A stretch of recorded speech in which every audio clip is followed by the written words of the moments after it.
Originally, we met with the Horizon team, not in the context of using the tool, but more just to get advice on, for companies who are early in this, who are just kind of getting started, like how should we think about building out like our first set of AI products. When we first started working with Horizon, what stood out to us was just like the level of customer support that we received. Like we were in a Slack channel with some engineers, and it was as if they were working on our hackathon project together with us.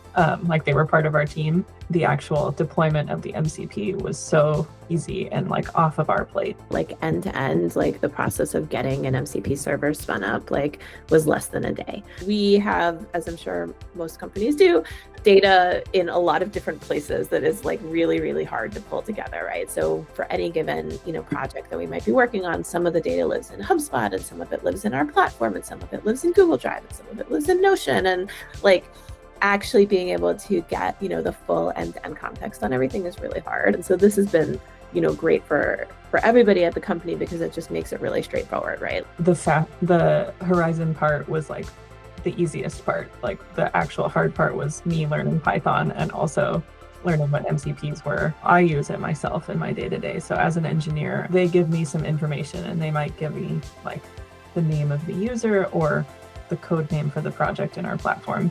But like, I don't get that much information. Figuring out what I need to go do in the database often would require a lot of sleuthing. And now I can just go into my MCP, into Claude Desktop and say, get me all the information about, and then like paste the one little bit of information they gave me. And it is able to go and find the name of the organization, the name of the transaction, the name of the project, and give me back all of that information, like in a nice readable format. I don't know that if you asked a random Crux employee, what do you think of Horizon? They would be like, what's Horizon?